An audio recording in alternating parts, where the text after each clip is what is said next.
les 6 dernières années, j'ai ressenti indéfectiblement, aux côtés de Daniel, sa confiance. Sa confiance en notre capacité collective à entretenir ce que nos aînés ont semé et à faire émerger de nouveau, puissant dans l'identité de cette ville, des valeurs humanistes, solidaires et progressistes, dont génération après génération, les Choisiens montrent la pertinence et la permanente modernité. Oui, ce bilan, il est celui d'une majorité municipale dans toutes ses composantes. Qu'elles soient communistes, socialistes, républicaines, partis de gauche, et de nombreux conseillers qui n'appartiennent pas à des partis, mais qui par contre prennent le parti des Choisiens en assumant leur délégation. C'est le bilan du service public communal aussi, de tous ces hommes et de toutes ces femmes qui sont chargés de mettre en œuvre les décisions de l'Assemblée locale. Celui de nos agents attachés à cette ville, portant d'une main les très nombreux projets et de l'autre soutenant les habitants au quotidien, aussi bien dans les moments festifs que dans les difficultés de la vie. Dans notre bilan, il est, j'ai envie de dire, et vous me permettrez cette métaphore, comme un organisme vivant. Les réalisations urbaines lui donnent son ossature, sa corpulence et sa solidité. Le développement économique et commercial, l'emploi et le service public en forment la musculature et lui donnent sa force productive. Le projet social et éducatif en est la sève, le sang qui alimente le cœur et rend solidaire toutes ses fonctions vitales. Le développement durable et la démocratie lui apportent son souffle et sa respiration. Et les citoyens, pour moi, en constituent le système nerveux. Alors, et grâce à cette vitalité, cette humanité, cette résistance à la souffrance et aux injustices, mais aussi grâce à cette capacité d'avancer dans tous les domaines malgré les vents contraires, en prenant soin de tous et en protégeant les plus vulnérables, je dirais simplement que Choisy est aujourd'hui une ville qui est rentrée dans la rénovation. Choisy est un axe incontournable sur le territoire. Vous me demandez qu'est-ce que je souhaite porter et quels vont être les axes forts dans la campagne. Mais avant, je vais vous dire moi ce que je souhaite pas. Parce qu'il y a des choses que je veux pas pour demain. Je ne veux pas laisser les clés de la ville à la droite et à son extrême. Alors oui, pour demain, il y a des choses que je veux. Déjà, notre démarche de rassemblement à gauche doit se vivre de façon affirmée, mais rassembleuse, déterminée, mais fraternelle. C'est le sens, il me semble, de ce rassemblement des forces de gauche ce soir. Je le réaffirme, la porte reste toujours ouverte à ceux qui partagent nos valeurs et nos convictions, même s'ils ont déjà, ici ou là, fait part de leur intention de tenter une aventure solitaire. Partons d'un constat. Il y a trop d'injustice, trop d'argent pour quelques-uns et pas assez pour le plus grand nombre. Alors, je vous propose de nous battre pour que notre commune, qui a fait le choix de l'humain, de la solidarité et de la démocratie, résiste à l'austérité, pour qu'elle constitue un rempart, un bouclier social, avec toujours en ligne force le quotient familial et une fiscalité juste. Il nous faut aussi continuer à innover et mettre en place des formes concrètes de solidarité.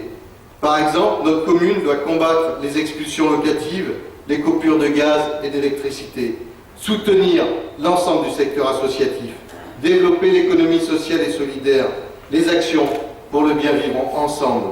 Nous allons nous battre aussi pour continuer à voir notre commune faire le choix du service public, du service pour le public, de sa reconquête et maintenir les tarifs sociaux pour les familles. Nous allons nous mobiliser aussi pour que notre commune continue de défendre l'accès à tous, à la santé, à la culture, au sport. Nous travaillerons pour que notre commune continue à contribuer à la prévention et la sécurité. Mais comme l'a dit Patrice, qu'elle continue à exiger aussi de la police nationale et de la justice des prises en compte du droit à la tranquillité publique. Je pense qu'il nous faut défendre l'éducation nationale. Une éducation nationale, certes, à refonder, mais en visant à ce qu'elle réponde aux besoins des enfants, qui pour la plupart n'ont que l'école pour réussir. Notre commune ne doit pas être le bouche-trou des rythmes scolaires, mais en même temps ne doit pas renoncer à un projet éducatif périscolaire de qualité. Vous êtes comme moi, vous voulez continuer à vivre dans une commune qui agit pour améliorer les possibilités d'accueil de la petite enfance, qui n'abandonne personne, ni les précaires, ni les retraités aux maigres pensions, ni les personnes âgées dépendantes. Je souhaite que notre projet de ville donne aussi priorité à la jeunesse et à l'emploi. Lutter contre la ségrégation sociale et géographique entre les quartiers, que nous ferons rencontrer collectivement les jeunes, les élus et les entreprises sur leurs projets notamment, pour des stages à l'embauche, agir pour obtenir des chartes d'insertion professionnelle qui poussent les créateurs d'entreprises, qui proposent du foncier pour relocaliser et réindustrialiser la ville. Nous agirons déjà et nous agissons déjà pour le logement pour tous et luttons contre la spéculation immobilière. Il faudra continuer fortement cette question. La droite locale nous reproche sans arrêt de trop faire du logement public. Je crois, pour ma part, que nous devons conserver notre politique de ce point de vue et notre démarche de mixité sociale qui est basée sur la règle de nos 3 tiers. 1 tiers de logements sociaux, 1 tiers d'accession privée et 1 tiers de locatifs libres. Il est nécessaire que les grands ensembles d'habitat collectif, les zones sensibles, fassent davantage l'objet de solidarité nationale et soient reconnus comme prioritaires. Nous devons également continuer à vivre dans une commune qui lutte contre les discriminations, qui agit contre les violences faites aux femmes et pour l'égalité. Une commune où l'on choisit ensemble les priorités, les projets, avec les citoyens, où on leur donne à connaître tous les éléments à mettre en débat.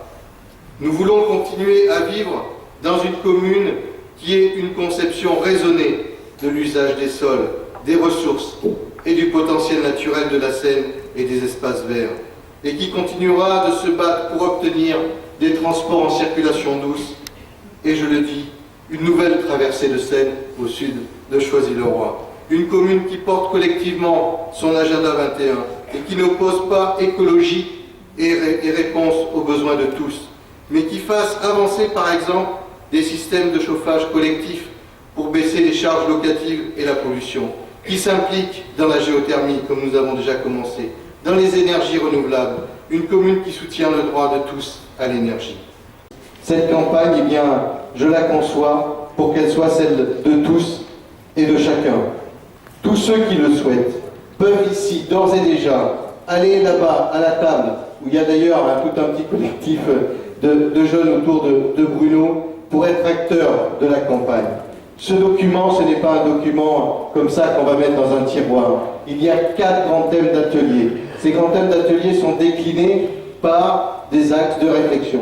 Et donc, c'est à travers ces ateliers qui auront lieu les 6 et 16 décembre. Le premier, le 6, dans la salle des navigateurs. Le deuxième, le 16, dans la salle Jean-Baptiste Clément, d'une rive à l'autre. Eh bien, je vous appelle à participer fortement à l'élaboration de ce programme, de ce projet de ville. Et le 30 mars au soir, nous serons fiers de notre démarche, de notre investissement et de notre victoire. Pour ma part, j'ai confiance en vous. Vous pouvez me donner votre confiance. Et cette ville, elle est à nous tous. Alors, tous ensemble, le 30 mars, eh bien, nous allons la gagner.